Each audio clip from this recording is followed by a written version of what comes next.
Jack Vance and I could sit around and talk weird alien reproductive systems together because, you know, that's a favorite topic of mine.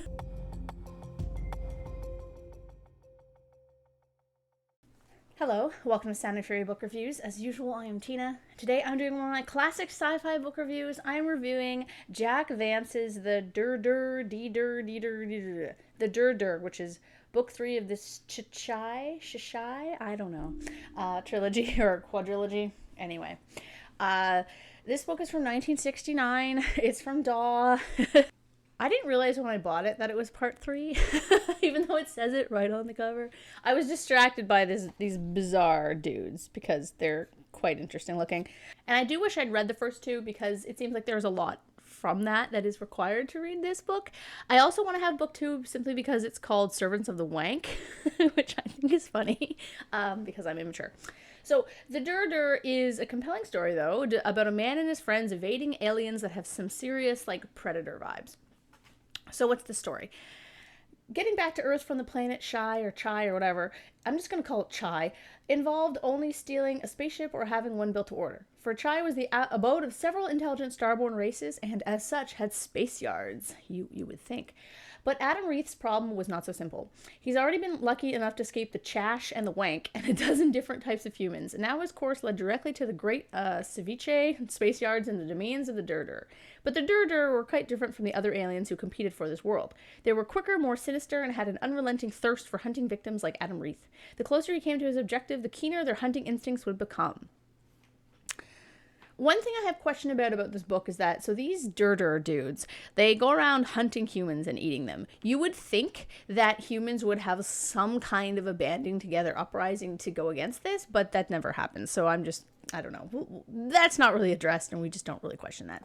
So first I'm going to do my review of the book proper, and then I'm going to jump into my classic sci-fi bingo, where I go through and, the bingo is a jumping off point to discuss things in the book, so that has spoilers in it. Possibly because this book is book 3. The main character, Reith, isn't very deep. His motivations are quite simple. Get off the planet. Yet while he professes to want to get to Earth, we're not really told why. I get it that, Chai kind of sucks, as a planet, but does he have loved ones back on Earth? He never mentions anyone, so it's clearly not an emotional reason. Even if this was touched on book 1 and 2, you'd think that a passing mention of his family or friends or girlfriend or something would transfer into book 3, but no, we don't get that. The other characters are interesting, but we don't learn enough about them. Again, I'm chalking this up to being book 3 because I'm assuming that, book 1 he meets the first guy and book 2 he meets the other. We do get their personality though, such as Anacho is rather optimistic and kind of cheerful and a pragmatist, and Traz is sullen and serious, and he's also quite young. I wish we'd had more scenes of them interacting with one another, as they made for a really fun mix. I really liked their dynamic. And Adam himself, while, he doesn't, his backstory, his motivations aren't super fleshed out, his backstory isn't fleshed out, he seems like a good, normal guy. He's pretty determined. I liked him. He was a rare, non-dickish 1970s character, 1960s character. The first half of the book is more compelling, for me at least, than the second, aside from the last 10 pages, which were just whoa. As the second half deals with Reith trying to barter with this man for use of his workshop and to get some supplies for a spaceship, so much time is focused on this. It makes sense at the end, I guess, but while I was reading, I was like, can we move on from these talks about money, this bartering, because it's kind of boring.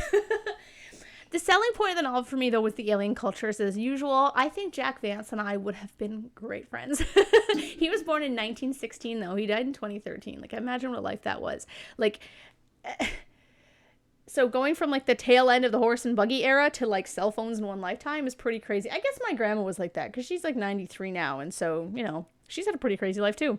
I mean, not really. She's kind of lived in her same town her whole life and, didn't really do a lot other than a few trips here and there, but she saw a lot. She witnessed a lot.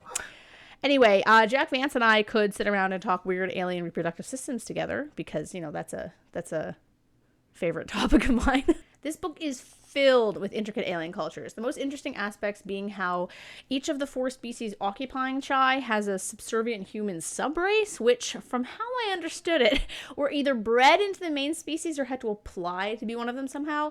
There were also various human tribes, you know, and apparently these humans got to the planet by being kidnapped thousands of years ago by aliens. I think they were kidnapped once at the end of like one of our proto-humans, like Cro-Magnon man or something. And then later on when we were actually like what's the scientific name for us? I don't Homo sapiens. Oh my god. Anyway, I know more about aliens than I do about humans. Let's see here. I'm also quite tired today. I used to go to the gym all the time, obviously, and then COVID happened, and you know, my second kid happened, and then so last night I went and did a like 50-minute HIIT workout, like with my Pilates instructor.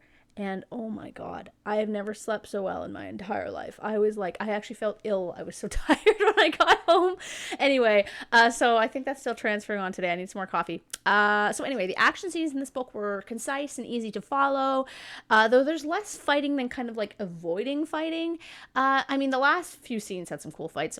It was a little less exciting, but it makes sense because the Dirdir hunt in packs of 4 and like to eat their human captives, so they had to be very careful.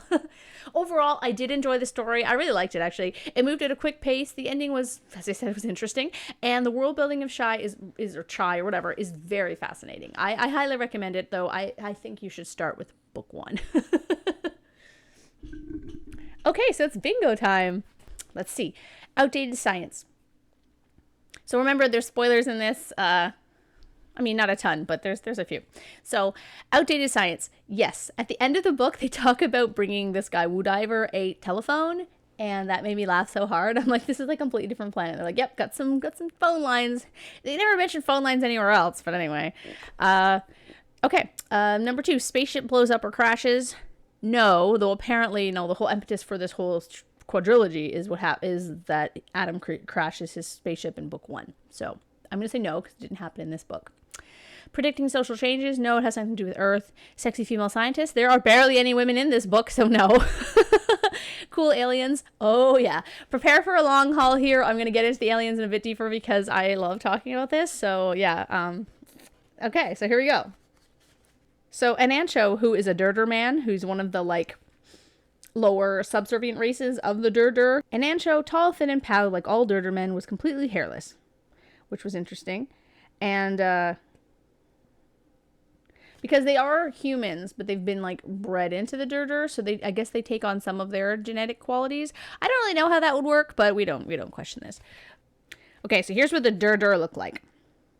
Impressive creatures, harsh, mercurial, decisive. They stood approximately at human height and moved with sinister quickness, like lizards on a hot day. Their dermal surfaces suggested polished bone, their crania raised into sharp, blade-like crests with incandescent antennae streaming back at either side. The contours of their faces were oddly human, with deep eye sockets, the scalp crest descending to suggest nasal ridges. They half-hopped, half-loped, like leopards walking erect. It was not hard to see in them wild creatures which had hunted the hot plains of Cybele. There's also this creature called the Fung. So they go into a cave and it's just like hanging out there. A Fung sat, back half turned, burnishing its brachial plates with a file. An oil lamp emitted a yellow glow. To the side, a broad-brimmed black hat and a cloak hung from a peg. So the best part is this thing is like, so the Dirdir are chasing the trio and they go into this cave. They find the Fung. They're like, holy shit. So they like lure it outside so it'll attack the Dirdir. And this Fung like takes the time to put this hat and this coat on. I'm like, oh my god. It also gets its leg chopped off and just stands there, which I thought was kind of interesting. Yeah. When the Dirdir at last a tangle of bones and skin, the Fung hopped to the center of the pond where it stood like a stork, ruefully considering its single leg. I like this part even though it doesn't really have anything to do with the aliens. You project your own concepts into the Dirdir mind. Remember, they do not look upon organization as an end in itself. This is a human attribute. The Dirdir exists only as himself, a creature responsible only to his pride. He cooperates with his fellows when the prospects suit him. And then they talk about like how this would actually work as a system, and I found that quite fascinating. I'm not going to get into it because it's quite long, but it was I was like, oh, I really like this. And then now this is the part that's interesting to me. If you are prudish or squeamish or something, don't listen to this part. It's so bad. So Sometime previously, Anancho had explained the Dirdir sexual processes. Essentially, the facts are these. There are 12 styles of male sexual organs, 14 of the female. Only certain pairings are possible. For instance, the type 1 male is compatible with only types 5 and 9 female. Type 5 female adjusts only to type 1 male, but type 9 female has more general organ and is compatible with types 1, 11, and 12. The matter becomes fantastically complex, if it wasn't already. Each male and female style has its specific name and theoretical attributes, which are very seldom realized, as long as an individual type is secret. These are the Dirdir mysteries. So should an individual type become known, he is expected to conform to the theoretical attributes of the type, regardless of inclination. He rarely does so and is constantly embarrassed on this account. So they're not allowed to, like, talk about what kind of sex organs they have. It's so bizarre. And then Reith is like, but if the types are secret and generally incompatible, how do they mate? How do they reproduce? And then Nancho says, there are several systems: trial marriage, the so-called dark gatherings, anonymous notices. And then he talks about how, like, the Dirdir men and Dirdir women, they don't have this stuff. And some of them can... so the upper order of these Dirdir men and Dirdir women can get their organs, I guess, built to suit Dirdir, which is, and then they get to wear certain colors that indicate that they've done this. And then, so apparently Anancho, he's an outlaw in this from the Dirdir men, and so Reith is like laughing about this, and he's like, what about yourself? How far did you involve yourself in this? And Anancho says, not far enough. For certain reasons, I wore blue and pink without providing myself the requisite secret. I was declared an outlaw and an atavism. This was my situation as our first meeting. And then Reith says, a curious crime. Yeah, very interesting. I thought that was fascinating. Yeah, so if you like that kind of conversation, there's a lot of that in this book. So moving on. The next one is alien-human romance. Nope, we don't have any of that. I mean, the Dirdir men, I get, no, we don't, because it's not like a romance. It's been happening for centuries, but you have to wonder, like, anyway, I'm not going to get into this. Okay, generation ship? Nope. Space soldiers? Nope. AI robots? Nope. New worlds? Yes. Tashai itself, but also, this is just a cool aspect of the world that I'm going to describe to you. A causeway led to the mainland in High, the Dirdir city. At the center of High and dominating the entire landscape stood a box of gray glass, 5 miles long, 3 miles wide, 1,000 feet high, a structure so large that the perspective seemed distorted. A forest of spires surrounded the box, the 10th is high, scarlet and purple, then mauve, gray, and white towards the periphery. So each of these houses a different clan of Dirdir. So I thought that was cool. There's like a fight that happens in it at one point, which is kind of neat. Okay, next, cyberpunk. Nope. Blatant sexism. No, there's no women in this book. Barely. Spaceship. Forerunner technology. Nope. LGBTQ plus representation. Definitely not. Portals or black holes. Nope. Microfiche. Nope. The male MC is kind of a dick. Nope. I liked Adam. He was nice. Racial equality. No. I mean, I don't know. Plasma or other future weapons. There was never really talk about weapons too much, but there's this thing called a scan scope, which wasn't really a weapon, but it's like fancy binoculars, I guess. Post-apocalyptic? No, but the landscape is pretty harsh and actually kind of cool, and I'm going to read you some passages from it. So they're traveling a lot, and looking through a scan scope, Reith saw the ruins of a castle. Blah, blah, blah, blah, blah. On the opposite bank, Scylla's stood outlined against the moonlit sky. Presently, they passed a many-cupulated manor house, apparently uninhabited and in the process of decay. So it's neat. They're just, like, going through the landscape, and there's just, like, abandoned buildings everywhere. That's, like, my aesthetic. And one more, which is, like, the line, like, a beautiful line from the book, which is... Surf like dirty beer foam swept across the beach, close to the boles of the black dendrons which shrouded the foreshore. The upper fronds twisted to gusts of wind, turning up glossy gray undersides. Roiling patterns moved across the black upper surfaces. It's a really cool image. Okay, bounty hunters or assassins? Yes, the Dirdir are trying to assassinate Reith. They're actually trying to eat him, but yeah, they're trying to hunt him down, so I would say that counts as assassins. Galactic war? Nope. Text similar to today? Nope. Passes the Bechdel test? Ha! No. There are no women in this novel aside from 3 minor characters that I'm going to talk about because they deserve to have a bit more space given to them. So, we have a landlady early on who actually has dialogue, which shocked me. And she's a strapping woman in a black gown, and she appears from a back chamber. And then she's basically like, what the hell are you guys doing here? Do you want to eat something? And then she gives him some background information. So I was glad to see at least one woman had some dialogue in this book. There's another character who's a girl, and she's a teenager, and near the end she's rescued by a character along with her brother, and then she's killed or sold into slavery or something. We don't really know, except that it sends that character that rescued her initially into a murderous rampage. And yeah, that was actually quite sad and came out of nowhere, and I was like, oh, that was depressing. Yeah. And then we have my goals as an old lady.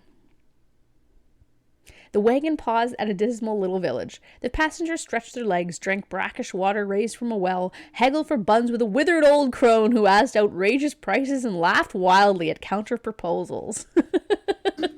I'm like, I don't want to be that old lady when I'm old. Sounds amazing. That's all she does in the story. But yeah, let's see. Quick bonus. Reptile aliens? No. Female MC? No. Convergent evolution? It's not really talked about. I mean, the evolution in this part is about them kidnapping humans and then like interbreeding with them. So I would say no. Yeah. So did it get a bingo? I don't think so. It barely got anything on this.